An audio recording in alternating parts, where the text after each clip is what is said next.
Bonjour à tous et bienvenue de nouveau. Nous sommes rejoints aujourd'hui par Andriy Kortunov, l'ancien directeur du Conseil russe des Affaires internationales. Donc, bienvenue à nouveau dans l'émission. Merci. Je voudrais donc vraiment discuter avec vous aujourd'hui d'un rapport auquel vous avez contribué, qui porte sur les acteurs extra-régionaux au Moyen-Orient. Comme nous le savons, le Moyen-Orient est une région fascinante, car elle n'est pas seulement stratégique, mais beaucoup des principaux acteurs n'en font pas partie, ce qui explique souvent pourquoi elle a été le théâtre de rivalités entre grandes puissances. Cependant, l'Union soviétique a été en grande partie évincée dans les années 1970 et 1980, du moins en jouant un rôle plus limité. Mais nous voyons aujourd'hui que la Russie opère un grand retour, et il semble toujours y avoir un effort pour éviter tout retour à une politique de bloc, puisqu'elle cherche apparemment à dialoguer avec tous les grands acteurs de la région et à ne pas recréer ce que nous connaissons actuellement en Europe. Je me demandais donc comment nous pouvons comprendre l'évolution de la politique étrangère russe au Moyen-Orient aujourd'hui, c'est-à-dire ses intérêts, ses priorités, et je suppose comment cela se traduit par une politique cohérente.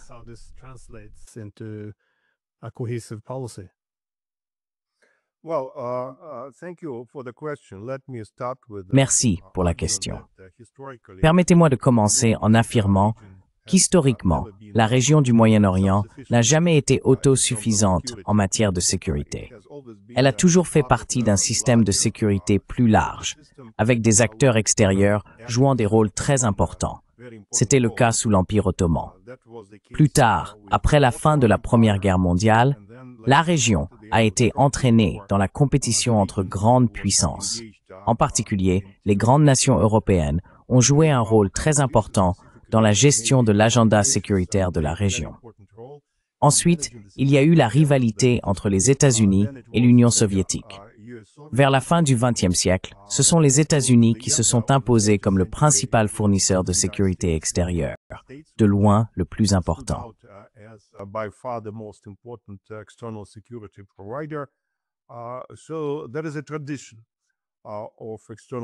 Il existe donc une tradition d'engagement extérieur.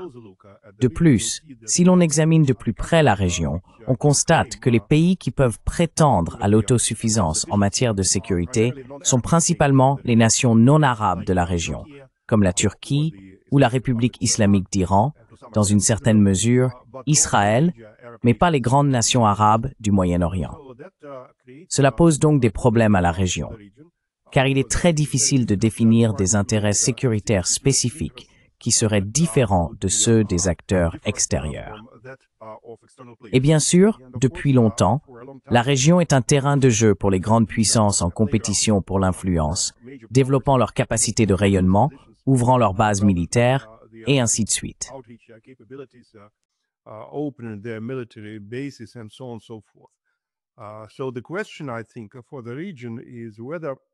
Donc la question, selon moi, pour la région, est de savoir si elle peut enfin devenir autosuffisante et durable en ce qui concerne son architecture de sécurité. Je pense que la question reste ouverte. En ce qui concerne la Russie, il me semble que la position de longue date de la Fédération de Russie est qu'il ne devrait y avoir qu'une implication limitée des acteurs extérieurs, et que l'arrangement de sécurité idéal pour la région serait celui d'une sécurité collective, qui serait inclusive plutôt qu'exclusive, englobant non seulement les nations arabes, mais aussi d'autres nations de la région. Bien sûr, beaucoup soutiendraient que c'est une tâche ardue, mais cela demeure l'aspiration stratégique de la Fédération de Russie.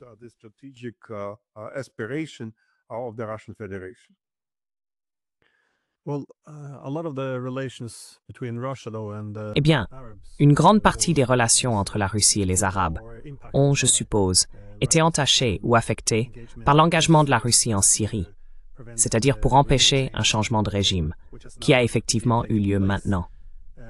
Mais je suppose que, c'est ironique, parce que la Syrie est vraiment un élément clé. La guerre syrienne est un domaine clé où la Russie est revenue dans la région du Moyen-Orient et s'est affirmée plus fortement. Mais en même temps, cela a aussi eu un impact malheureux sur les relations avec d'autres acteurs de la région. Je me demande comment les politiques, ou comment la position de la Russie au Moyen-Orient, évolue maintenant que oui, les pays occidentaux ont réussi le changement de régime, et, eh bien, je suppose, oui, ont mis fin à la position que la Russie occupait en Syrie. Eh bien,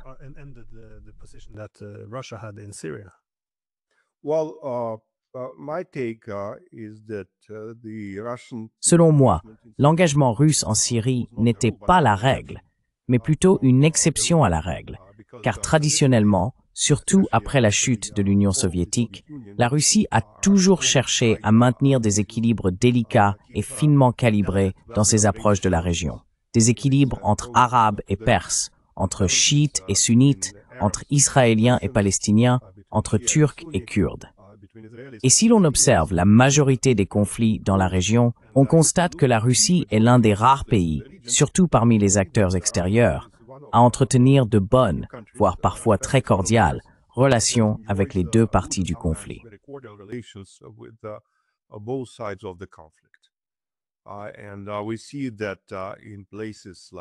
Et nous voyons que dans des endroits comme la Libye, la Palestine et la région du Golfe, la Syrie a fait exception dans la mesure où la Russie a soutenu Bachar el-Assad. Elle a pris parti. Elle s'est appuyée sur Bachar el-Assad, du moins jusqu'à récemment.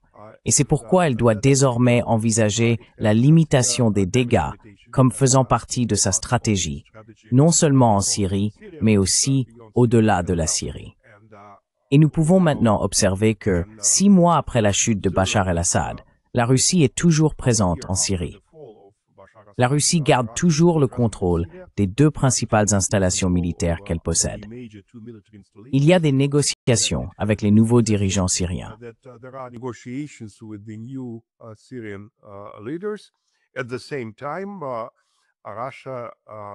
En même temps, à ma connaissance, la Russie n'a pas brûlé ses ponts avec les Kurdes, la Turquie, ni même avec Israël. Elle peut avoir des réserves sur ce qu'Israël ou même la Turquie font en Syrie. Mais la Russie garde les portes du dialogue ouvertes. Et je pense qu'elle revient en quelque sorte à sa position traditionnelle. Un acteur d'équilibre. Un acteur capable d'agir en marge. Un acteur qui peut tirer parti d'une bonne connaissance de la région et d'une grande expérience de la coopération avec diverses forces locales. Je pense que c'est en quelque sorte l'état naturel de l'approche russe vis-à-vis de la région MENA dans son ensemble.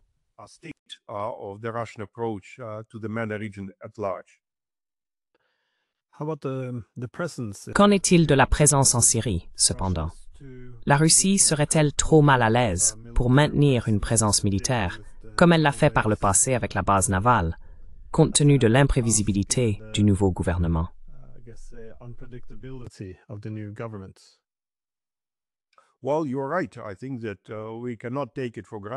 Eh bien, vous avez raison. Je pense que nous ne pouvons pas le prendre pour acquis. Personne ne sait ce qui se passera demain ou après-demain. Et en effet, les modalités de l'engagement russe en Syrie pourraient évoluer du côté syrien. Il pourrait imposer davantage de conditions à cet arrangement. Et nous ne pouvons pas exclure l'influence de divers autres acteurs extérieurs, comme Ankara, par exemple, qui pourrait avoir ses propres ambitions et ses propres priorités concernant sa présence militaire en Syrie. Donc, à mon avis du moins, la situation reste assez précaire.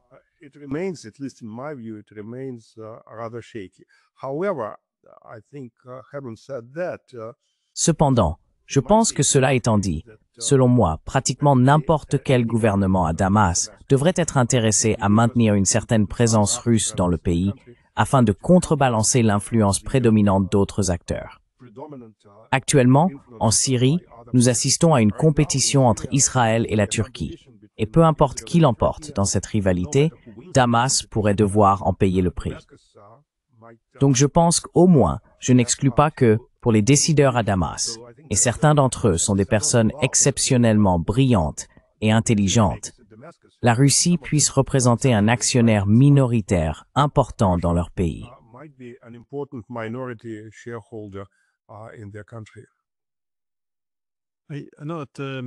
Je sais que la Chine a déployé de grands efforts pour améliorer les relations entre l'Arabie saoudite, les États du Golfe et l'Iran, afin de réduire certaines tensions.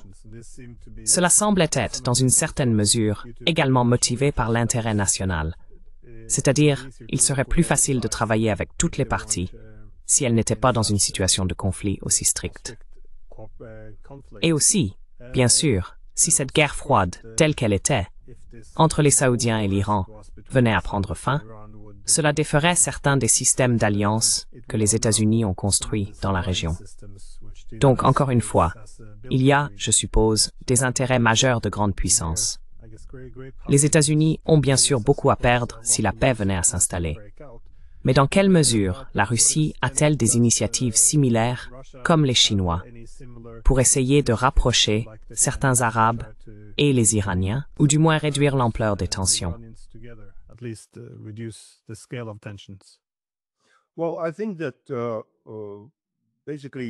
Eh bien, je pense qu'en gros, Moscou et Pékin sont sur la même longueur d'onde à ce sujet, car dans les deux capitales, on s'inquiète de ce que l'on peut qualifier d'OTAN arabe, un regroupement d'États arabes avec Israël, consolidé par le défi perçu de la République islamique d'Iran. Je pense que la Russie, du moins la direction russe, est fermement convaincue qu'il ne faut pas compromettre la centralité de la question palestinienne pour parvenir à une paix durable au Moyen-Orient. Et si, à Washington, certains responsables politiques estiment que la question palestinienne doit être remplacée par le défi iranien, ce n'est clairement pas une idée qui peut être soutenue à Moscou pour des raisons très pragmatiques.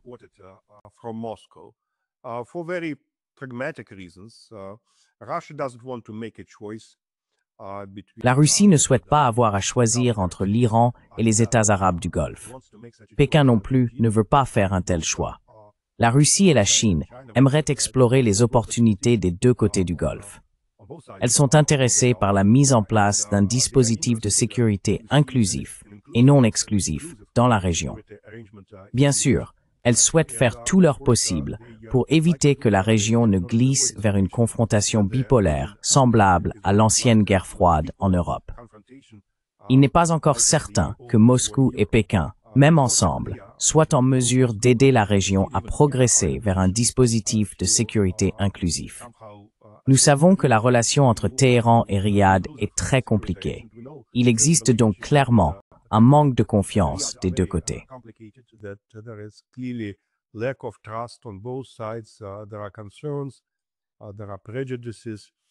Il y a des inquiétudes, il y a des préjugés, et il existe de nombreux obstacles à toute véritable réconciliation. Mais encore une fois, en tant qu'ancien historien, je peux vous dire que l'Iran est présent depuis très très longtemps. On ne peut pas simplement prendre la carte de la région, en retirer la République islamique et prétendre qu'elle n'appartient pas à la région. Ce n'est pas factuellement exact. L'Iran sera toujours là. Il est donc dans l'intérêt de tous de s'assurer que l'Iran soit d'une manière ou d'une autre prise en compte. Bien sûr, cette prise en compte nécessitera des ajustements, non seulement du côté arabe, mais aussi du côté iranien. Et nous ne pouvons qu'espérer que les Arabes comme les Perses feront preuve du degré de flexibilité nécessaire. J'irais même jusqu'à parler d'empathie, car sans empathie, il serait très difficile d'avancer.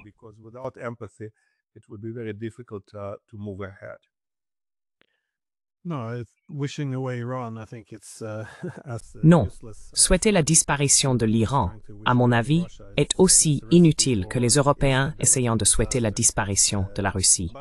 C'est une recette pour l'instabilité et le désastre.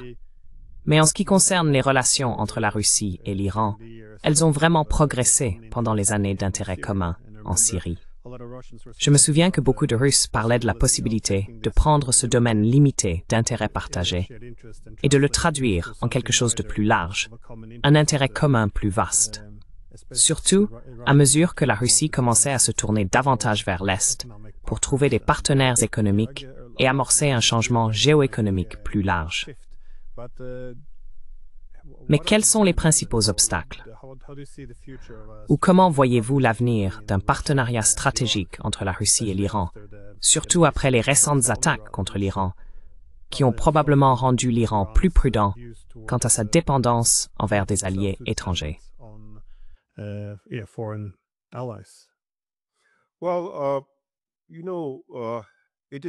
Eh bien, vous savez, c'est une relation compliquée.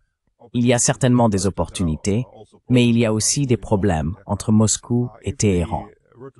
Si l'on devait parler des problèmes, je commencerais probablement par l'histoire. Cette relation n'a jamais été facile, et il y a eu de nombreuses guerres entre la Russie et l'Iran. Si vous allez à Téhéran, il existe encore des rancœurs liées au passé, surtout si l'on considère le XXe siècle, lorsque l'Union soviétique, avec le Royaume-Uni, a en fait partagé l'Iran pendant la Seconde Guerre mondiale pour empêcher l'Allemagne de prendre le contrôle. C'est donc l'un des points à garder à l'esprit, et cela prendra du temps.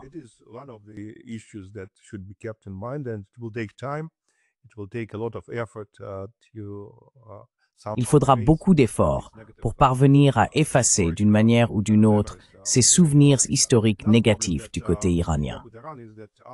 Un autre problème que nous avons avec l'Iran, c'est que nos économies ne sont pas vraiment complémentaires. Si l'on prend la Russie et la Chine, ou même la Russie et l'Inde, on constate un certain degré de complémentarité. La Russie fournit à la Chine ses ressources énergétiques et ses produits agricoles. Elle peut également fournir certains biens de haute technologie, principalement liés à la défense. En échange, la Chine peut aider la Russie avec des biens de consommation, diverses machines, ainsi que certains véhicules civils et autres produits.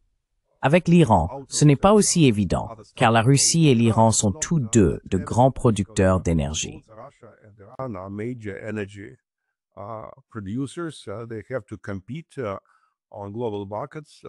Ils doivent être compétitifs sur les marchés mondiaux. Ils ne peuvent absolument pas échanger de l'énergie entre eux. Donc si l'on regarde le niveau des échanges entre la Russie et l'Iran, il n'est pas très impressionnant. Il augmente mais lentement. On peut en dire autant des investissements. Il existe quelques projets de démonstration à grande échelle.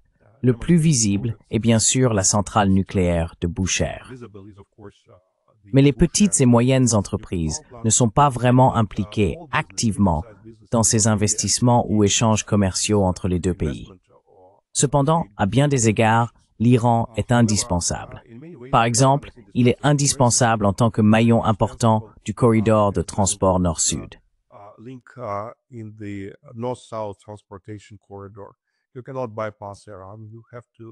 Vous ne pouvez pas contourner l'Iran.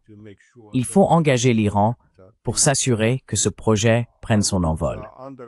Je ne sous-estimerai pas la capacité économique de la République islamique. Il dispose de bonnes écoles d'ingénieurs, il possède des industries de construction mécanique assez développées, et bien sûr, il pourrait aussi y avoir beaucoup de coopération dans l'agriculture et les services. Donc il y a des opportunités. Elles ne sont pas faciles à explorer. Cela demandera beaucoup de travail de terrain, beaucoup d'endurance et d'engagement. Mais je pense que ce n'est pas hors de notre portée. De plus, il ne faut pas oublier que l'Iran fait partie de divers accords multilatéraux en Eurasie.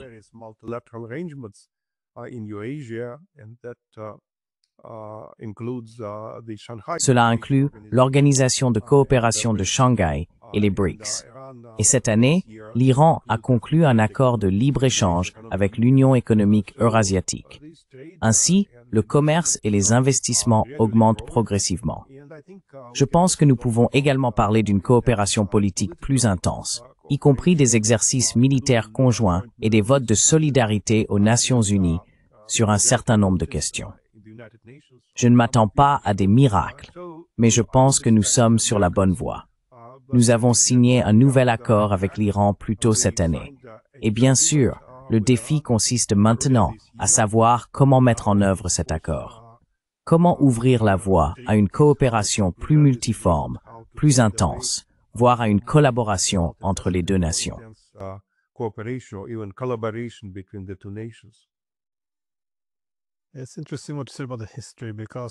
C'est intéressant ce que vous avez dit à propos de l'histoire, car j'étais à Téhéran il y a 3 mois, et on m'a dit plus ou moins la même chose, que l'histoire ou le fantôme du passé plane encore souvent sur beaucoup de gens. Une source, eh bien, on pourrait dire, de méfiance. Mais en même temps, on m'a aussi dit que la perception des Iraniens envers la Russie a changé de façon spectaculaire au cours de la dernière décennie, alors que les deux pays se sont rapprochés bien plus qu'ils ne l'étaient auparavant. Comme vous l'avez dit, il est très difficile de surmonter l'histoire.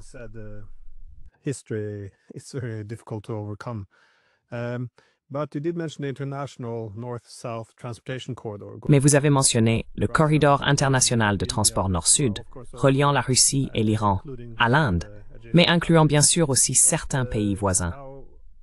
Quel est le potentiel de ce projet? Car cela semble constituer un élément important de la politique russe au Moyen-Orient, dans le but de diversifier les infrastructures dans la grande région eurasiatique. Tout est trop centré sur la Chine. Mais avec ces nouvelles guerres et les problèmes avec l'Azerbaïdjan, existe-t-il des menaces pour ce projet?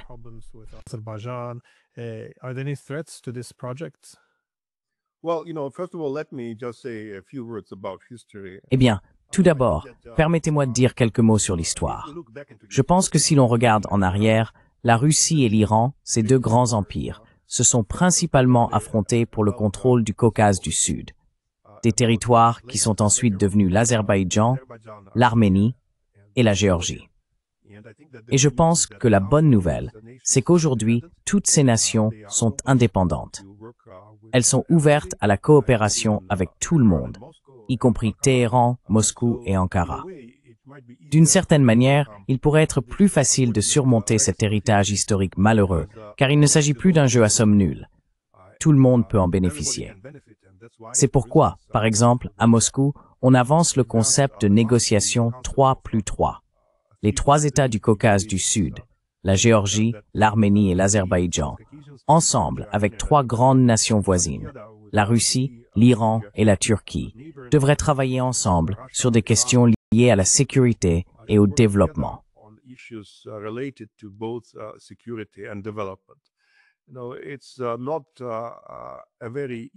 Ce n'est pas un plan très facile à mettre en œuvre. Bien sûr, il y a beaucoup de réserves et d'inquiétudes, et il y a beaucoup d'opposition à ce format, mais je pense que d'une certaine manière, cela a clairement du sens, car cela place le Caucase dans un cadre plus multilatéral. Maintenant, pour ce qui est du corridor nord-sud, ce n'est pas une idée nouvelle. Comme vous le savez probablement, on parle de ce projet depuis déjà une vingtaine d'années, et il existe différents itinéraires pour ces corridors de transport, au moins 3. On peut parler de la route orientale, qui passe par l'Asie centrale, par le Kazakhstan, puis plus au sud, le Turkménistan, l'Iran, puis le Pakistan. On peut parler de la route transcaspienne, qui est un transit entre les ports iraniens du Nord et Astrakhan. Aujourd'hui, les Iraniens sont susceptibles d'investir beaucoup d'argent dans les infrastructures de transport d'Astrakhan. Donc, ils y misent clairement sur cette option en particulier.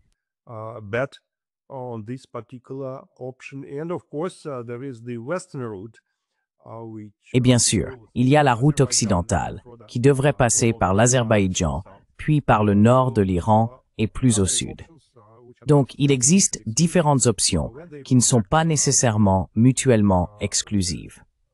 Lorsqu'ils estiment le volume de marchandises pouvant être transférées par ce corridor, ils évoquent généralement 30 ou 40 millions de tonnes par an, principalement des conteneurs, mais peut-être pas uniquement des conteneurs. Ce n'est pas vraiment une révolution dans le transport mondial. Cela ne remplacera certainement pas le canal de Suez ou d'autres grandes routes internationales de transport. Mais cela contribuera clairement à desservir un certain nombre de pays, en particulier les pays enclavés, qui souhaitent augmenter le nombre de voies d'accès à l'océan mondial.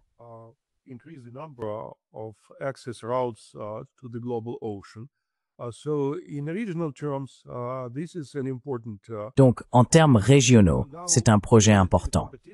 Maintenant, est-il en concurrence avec le projet de la ceinture et la route? Je ne le pense pas. Je crois qu'il ne concurrence pas vraiment le corridor de transport Est-Ouest, mais qu'il pourrait être complémentaire à ce qui est réalisé le long de la route Est-Ouest. Beaucoup de choses dépendront de la situation économique des pays situés le long de ce corridor. Dans quelle mesure ils sont prêts à s'engager réellement?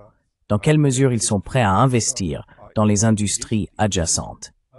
Mais je pense que ce projet a assurément un avenir, et j'espère qu'il continuera à s'imposer comme un corridor international de transport sérieux d'ici peu.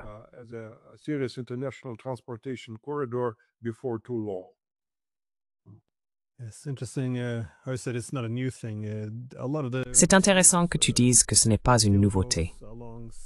Beaucoup des itinéraires suivent encore à peu près le même chemin que lorsque les Américains fournissaient des armes aux Soviétiques pendant la Seconde Guerre mondiale. Il y a donc une certaine continuité. Mais oui, sur le sujet du Moyen-Orient, il ne faut bien sûr pas oublier Israël.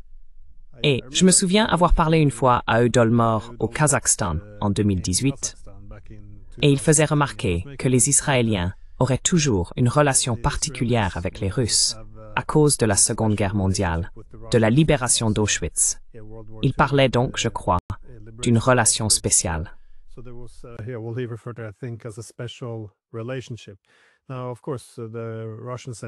Bien sûr, les Russes et les Israéliens se retrouvent souvent sur des positions opposées concernant certains intérêts, que ce soit en Syrie par exemple. Mais il y a toujours eu ce sentiment de respect mutuel, avec des lignes de communication ouvertes. Pourtant, quelque chose semble avoir changé ces dernières années, avec Israël qui est perçu comme apportant un certain soutien à l'Ukraine, et la Russie qui commence à se rapprocher de l'Iran. Et bien sûr, on peut ajouter les récentes actions israéliennes à Gaza, que la Russie a critiquées plus ouvertement, du moins verbalement, qu'à l'accoutumée. Dans quelle direction va cette relation? S'agit-il simplement d'un accroc passager ou assistons-nous à une rupture plus profonde entre les deux pays?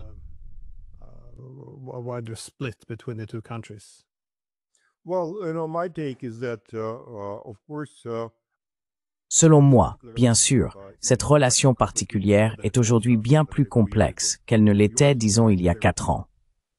Vous avez tout à fait raison. Il y a des facteurs importants, même s'il y en avait d'autres également. Mais ces 2 facteurs se sont révélés être les plus déterminants.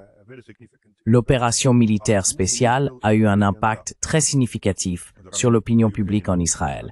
Et il existe de nombreux groupes pro-ukrainiens dans le pays. Il y a également une pression de l'Europe pour qu'Israël adhère aux sanctions de l'UE.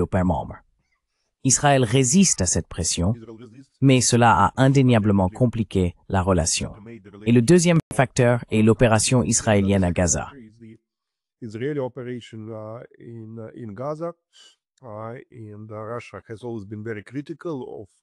Et la Russie a toujours été très critique envers ce que font les Israéliens là-bas. À Moscou, on considère qu'il s'agit clairement d'un usage excessif de la force militaire. C'est une forme de dommage indiscriminé infligé à la population civile. Ici, la Russie s'associe à la plupart des nations arabes, qui sont elles aussi très critiques à l'égard des actions d'Israël. Cependant, je pense qu'en réalité, ni Israël ni la Russie ne sont prêts ou disposés à rompre complètement cette relation. En effet, vous avez mentionné l'histoire, mais j'ajouterais qu'il y a de nombreux Russes et russophones en Israël.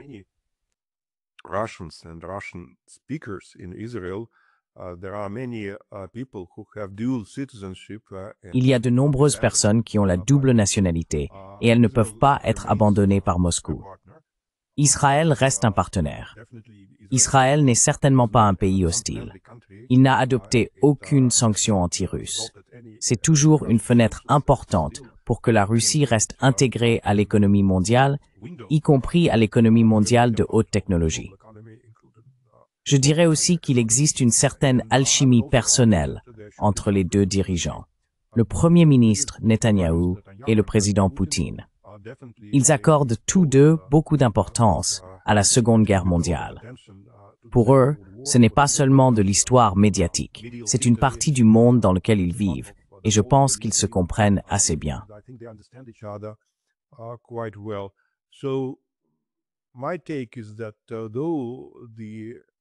Selon moi, bien que la relation russo-israélienne soit complexe, et le restera probablement à l'avenir, il existe certaines lignes rouges que ni l'un ni l'autre des 2 camps n'est prêt à franchir. Ce dialogue va donc se poursuivre. Je pense qu'il pourrait se passer beaucoup de choses à huis clos sous forme de consultation. Et il est certain que la Russie gardera un œil sur l'évolution politique en Israël, car Israël devra organiser ses prochaines élections au plus tard l'année prochaine. Et il pourrait y avoir des changements politiques dans le pays. Soyons donc patients pour voir comment cela évolue. Mais comme je l'ai dit, je ne prévois pas de changement radical dans cette relation dans un avenir proche.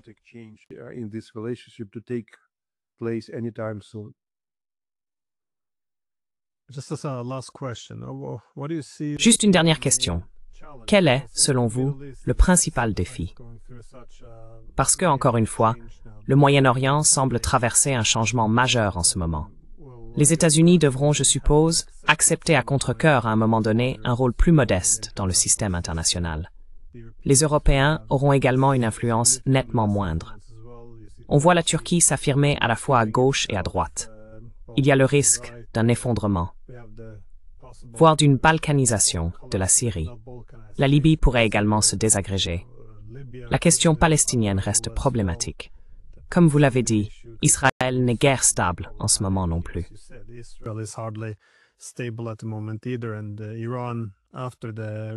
Et l'Iran, après la récente attaque contre ses réacteurs nucléaires, pourrait prendre une direction imprévisible s'il juge nécessaire d'augmenter sa propre capacité de dissuasion.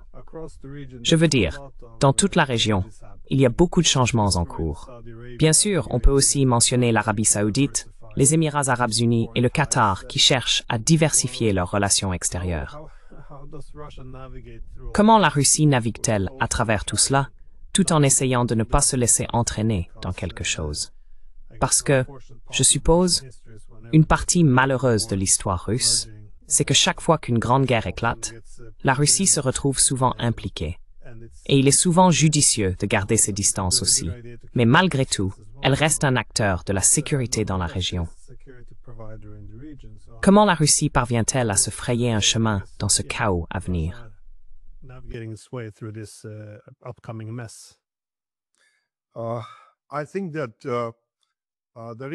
Je pense qu'il existe un défi plus général pour tous les acteurs extérieurs dans la région. Ils doivent tous faire la distinction entre ce qu'ils peuvent faire et ce qu'ils ne peuvent pas faire. Parce que je crois que pendant longtemps, de nombreux acteurs extérieurs ont souffert d'un excès de confiance. Cette idée que, vous savez, nous pouvons arriver et régler la situation dans la région. Peut-être pas seuls, mais avec d'autres grandes puissances. Nous pouvons y parvenir. Nous savons comment faire. Nous savons où se trouve le problème et comment le résoudre. Et je pense que personne ne peut résoudre les problèmes de la région à part la région elle-même. Nous ne pouvons pas et nous ne devrions pas essayer de faire le travail à la place des Arabes, des Juifs, des Iraniens ou des Turcs.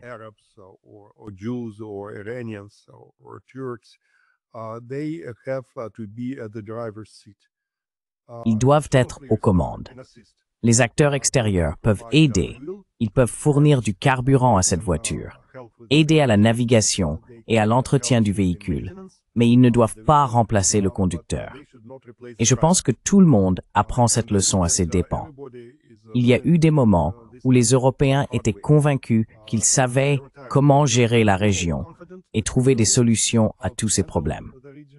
Plus tard, je me souviens que l'Union soviétique affirmait avoir inventé un modèle de modernisation pour le Moyen-Orient, ce socialisme d'État, un socialisme de type arabe.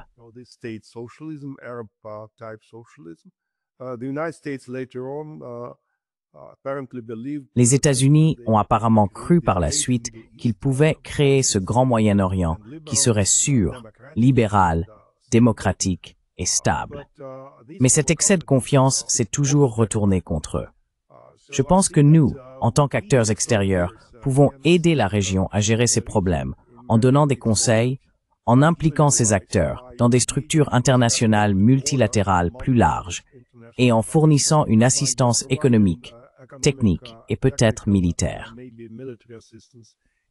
La question clé est de ne pas nuire, de ne pas transformer à nouveau la région en un terrain de jeu pour les grandes puissances en compétition. C'est facile à dire, c'est beaucoup plus difficile à mettre en œuvre, mais je pense que c'est la seule voie à suivre si nous voulons voir cette région stable et prospère.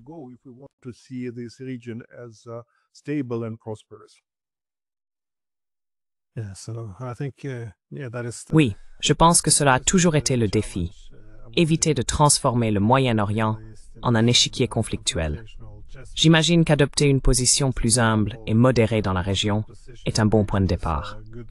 Donc, merci beaucoup pour votre temps. Et oui, j'apprécie toujours de lire vos articles. Alors, merci encore.